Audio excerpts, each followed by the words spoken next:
ಇವೆಲ್ಲ ಒಂದ್ ರೀತಿ ಬರಬಾರ್ದು ಇಂಥ ಸನ್ನಿವೇಶಗಳು ನಮ್ಮ ರಾಜ್ಯದಲ್ಲಿ ಯಾವತ್ತಿಗೂ ಕೂಡ ಈ ತರದ ಪರಿಸ್ಥಿತಿ ನಿರ್ಮಾಣ ಆಗ್ಬಾರ್ದು. ಆದ್ರೆ ಬಹಳ ದುರದೃಷ್ಟಕರವಾದ ವಿಚಾರ, ಈ ತರದನ್ನ ನಾವು ಪದೇ ಪದೇ ಮಾಡ್ಬೇಕಾಗಿ ಬರ್ತಾ ಇದೆ.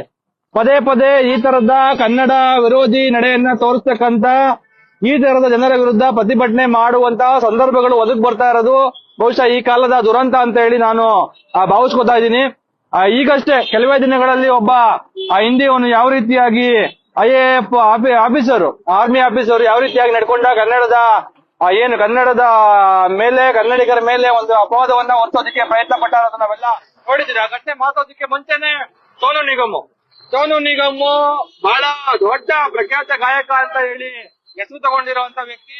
ಸುಮಾರು 6,000 ಎಷ್ಟು ಗೀತೆಗಳು ಹಾಡಿದಾನೋ, ಅವನ್ನ ಪ್ರಖ್ಯಾತಿ ಕಟ್ಕೊಂಡು ನಮ್ಗೆ ಏನಾಗ್ಬೇಕು, ಬಹಳಷ್ಟು ಗೀತೆಗಳನ್ನ ಹಾಡಿದಾನೆ ಅಂತ ಹೇಳ್ತಾರೆ, ಎಷ್ಟೋ ಭಾಷೆಗಳಲ್ಲಿ ಹಾಡಿದಾನೆ ಅಂತ ಹೇಳ್ತಾ ಇದಾರೆ. ಆದ್ರೆ ಆ ತರದ ಅಷ್ಟೊಂದು ಸಾಧನೆ ಮಾಡಿರುವಂತಹ ವ್ಯಕ್ತಿಗೆ ಇರ್ಬೇಕಾದಂತಹ ಕನಿಷ್ಠ ವಿವೇಚನೆ ಆಗ್ಲಿ, ವಿವೇಕ ಆಗ್ಲಿ ಆತನಲ್ಲಿ ನಾವು ಇವತ್ತು ಕಾಣ್ತಾ ಇಲ್ಲ.